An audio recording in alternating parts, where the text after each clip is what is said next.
Inverted head and shoulder पास होगा उसकी मैंने कंडीशन आपको ऑलरेडी बता चुका हूं किस तरीके से काम करती है। यहाँ पर इसकी यहाँ की फर्स्ट कंडीशन काम करी, इट इज डायरेक्ट क्रॉसिंग। अगर यहाँ पर ये कैंडल उल्टी बन जाती ना, जैसे ये देखो, ये कैंडल अगर उल्टा हो जाता ऐसे, तो रिजेक्शन हो जाता, मार्केट नीचे आने लग जाती। और वो किस रीजन में आती, वो फिर इसी चैनल के अंदर फ्लोट करने लग जाती। पहले वो चैनल के बाहर गई, बाहर जाते मार्केट में ब्रेकआउट दे दिया, and now we have a break of structure. देखो ये पैटर्न बेसिकली आपको मिलेगा आफ्टर इफेक्ट्स में। ध्यान से देखो, पहले भी हैमर जो आया है वो डायरेक्ट नहीं आया, हैमर मॉर्निंग स्टार जैसे पैटर्न के बाद आया, हैमर मॉर्निंग स्टार जैसे पैटर्न के बाद आया। This is called after effects, इसको भी बोलते हैं। कभी कभी क्या करता है, हैमर का काम करने का तरीका समझो। मैंने तुम्हें ये तो बता दिया कि हैमर बनता कैसे है, काम कहाँ कहाँ करता है। एक तरीका और है इसका आफ्टर इफेक्ट्स के अलावा, ये क्या करता है, डायरेक्ट कभी मार्केट में नहीं घुसेगा। ये क्या करता है, लोगों की रिटेस्टिंग में घुसता है।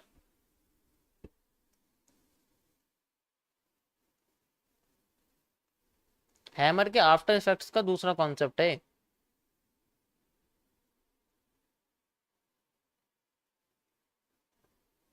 देखो कभी कभी क्या होता है कि जैसे मान के चलो मार्केट ऊपर जा रही है,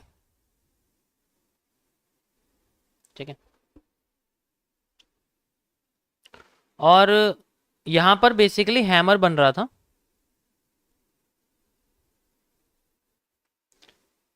और एक बार मार्केट नीचे गिरी और इस हैमर को फेल कर गई। ठीक है, फेल करने के बाद मार्केट नीचे आने लग गई, और फिर उसके बाद हैमर कभी आया नहीं। ठीक है, उसके बाद हैमर कभी आया नहीं, और मार्केट फिर बाद में नीचे आती है, और नीचे आती है, और नीचे आती है, और नीचे आने के बाद जब ऊपर जाती है, तो यहाँ पर दोबारा से जब नीचे आती है, तो यहाँ पर क्या होता है, सबसे बॉटम पे जो पैटर्न होता है मार्केट का, मान के चलो यहाँ पर मार्केट ने बुलिश एंगल्फिंग के साथ अपने आप को नवाजा। यहाँ पर एक रेड कैंडल थी, ठीक है, और फिर रेड कैंडल के बाद मार्केट में एक ग्रीन कलर की कैंडल बनती है, मेन से एक बुलिश एंगल्फिंग का पैटर्न बनता है, और बुलिश एंगल्फिंग के पैटर्न के बाद उसके बाद मार्केट में आपको हैमर देखने को मिलेगा। अगर ऐसा पोजिशन है, ठीक है, अगर ऐसा पोजिशन है, तो मार्केट में जब रिटेस्टिंग होगी ना, तो हैमर नहीं आने वाला, दोबारा से यहाँ पर कोई दूसरा बुलिश पैटर्न आएगा। या तो देखो बुलिश एंगल्फिंग आ जाएगी, मान के चलो यहाँ पर कोई बुलिश एंगल्फिंग आ गई, कोई दिक्कत नहीं है, बुलिश एंगल्फिंग आ गई, तो बुलिश एंगल्फिंग के बाद फिर हैमर आपको देखने को मिलेगा। ये भी आफ्टर इफेक्ट्स का कॉन्सेप्ट है। और हैमर यहाँ पर बेसिकली रीटेस्टिंग एरिया होता है, बहुत पावरफुल हैमर होता है, क्योंकि पहले डायरेक्ट फेल हो जाता है, तो ये अगली बार आता है फिर मार्केट में। ऐसा तभी होता है जब हैमर से मार्केट उठ रही होती है, जिस पैटर्न से मार्केट उठ रही होती है वो दूसरी बार आता है। ठीक है, ये देखो यहां पर आपको यही देखने को मिलेगा जब भी आपको, अब यहां पर रिपीटेशन ऑफ स्ट्रक्चर क्या है, रिपीटेशन ऑफ स्ट्रक्चर क्या है, एक मॉर्निंग स्टार जैसा पैटर्न बना हुआ है, मॉर्निंग स्टार के बाद हैमर आया, मॉर्निंग स्टार जैसे पैटर्न के बाद हैमर आया। तो जब भी मार्केट में मॉर्निंग स्टार बनेगा, मार्केट में हैमर आना शुरू हो जाएगा। कब तक, जब तक मार्केट अपने सेंट्रल एरिया से ऊपर नहीं जाती। इसी तरीके से यहां देखो, यहां पर मार्केट में जो बुलिश एंगल्फिंग है उसके बाद हैमर आता है। ठीक है, यहां देखो, नोटिस करो और चीज, और इस जगह पर मार्केट में वही वाला हिस्सा दोबारा से रिपीट हो जाता है। ठीक है, सेम चीज। पहले ये डायरेक्ट आ रहा था, ठीक है, जैसे भी समझाया ना मैंने कि जो डायरेक्ट आ रहा होता है, यहाँ वैसे बुलिश एनालिसिस के बाद आ रहा है, लेकिन कोई बात नहीं, फिर भी मार्केट में ये ट्रेंड लाइन से कनेक्ट है, डायरेक्ट भी है और उसके बाद भी आ रहा है। वहां पर भी यही चीज फॉलो हो रही है, तो वो डायरेक्ट नहीं आ रहा, अब वो किसी पैटर्न के बाद आ रहा है, रिटेस्टिंग में आ रहा है।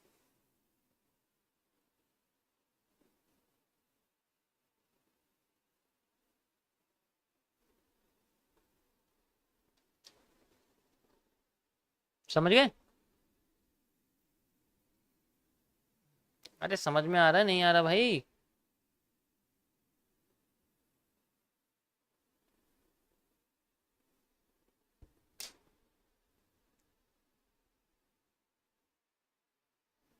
इसकी जरूरत नहीं है, फेक आउट वाला रीजन आती नहीं है यार, फेक आउट सीधे। This is called retesting, got it. And this is parallel channels again retesting, and then market moving upside. कितना मूव हमें देखने को मिल रहा है यहाँ पर? देखो ये एक एलिप्स है। कैसे एलिप्स है, कहाँ से शुरू हुआ है? देखो ये शुरू हुआ है हैमर के साथ, हैमर पे खत्म हुआ है दिस। एंड मार्केट में यहां से लेके यहां तक का जो मूव है, यहां से लेके यहां तक का मूव इसके अंदर आ रहा है। 50% तक पहुंच गई है, 100% इसका वहां तक।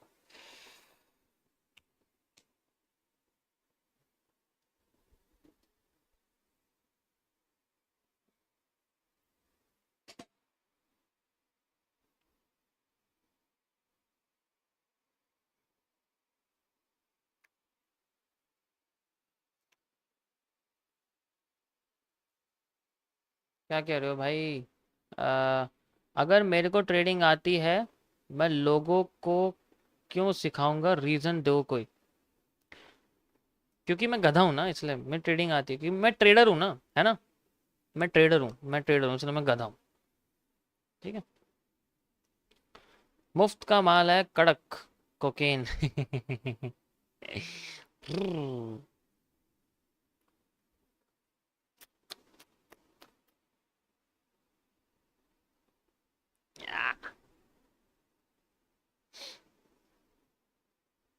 50% रीजन से रिवर्स कर रही है ये, 50% रीजन। ठीक है, ये एलिप्स का पहला मूव है, आपको तो पता ही है एलिप्स का पहला मूव कितना सुंदर होता है। भाई पुड़िया वालों को गधे बोल सकते हैं। हाँ, गधे, जंगली गधे, और भी एक नाम है, मैं अच्छा अच्छा बोल सकता हूँ। हाँ, ठीक है, जो बोल सकता हूँ।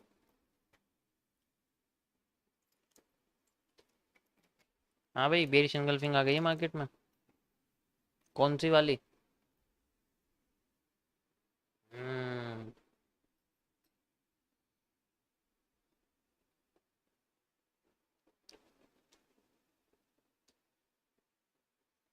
गैम्बलर। ये जो डेडिकेशन है, बस यही चाहिए। अच्छा भाई, ये बताओ मुझे पहले कि ये बेरिश एनगल्फिंग किस बेरिश एनगल्फिंग के साथ कनेक्ट हो रही है?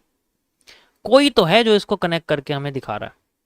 If we find the connection, we can find the next area. ठीक है।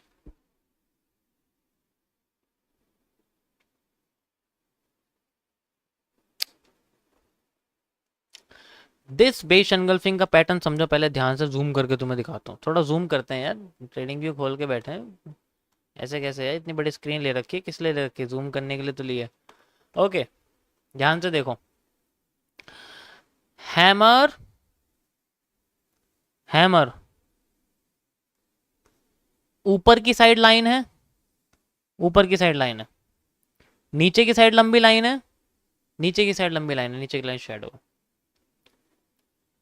ग्रीन कैंडल, ग्रीन और red candle, sorry red candle. ऊपर की लाइन नीचे की लाइन से लंबी, यानी कि ये लंबी है। नीचे की लाइन ऊपर की लाइन से लंबी है। इसका मतलब ऊपर से जो बेरिश प्रेशर है वो कमजोर है। क्यों? क्योंकि पहले वाला जो बेरिश प्रेशर था वो था ज्यादा, और यहां आके हो गया कम। इसका फायदा उठाया बायर ने, उठ गए। यहां पर जो बेरिश प्रेशर है वो बुलिश प्रेशर से ज्यादा है, बुलिश प्रेशर से ज्यादा, मान के चलो। हाँ बिल्कुल। अब ये जो आपको स्ट्रक्चर देखने को मिल रहा है, ये सेम ऐसा ही है जो यहां दो कैंडल बना रही है, लेकिन लोकेशन का फर्क है। ये बॉटम पे है, ये ऐसी पोजीशन पे है जो मार्केट का ओवर सोल्ड एरिया है। ये उस कंडीशन में जो मार्केट के ओवर बोट एरिया पे, यानी कि एलिप्स का फेक मूव यहां से क्रिएट होता है। ठीक है, समझ आ रहा है मैं क्या कह रहा हूं? नहीं आ रहा? बस लोकेशन का फर्क है, बाकी सब सेम है, एग्जैक्ट सेम पैटर्न है। लोकेशन का फर्क है, और लोकेशन का फर्क है दूसरा, किसी एक और पैटर्न के साथ ये इंटीग्रेटेड है, यानी कि ये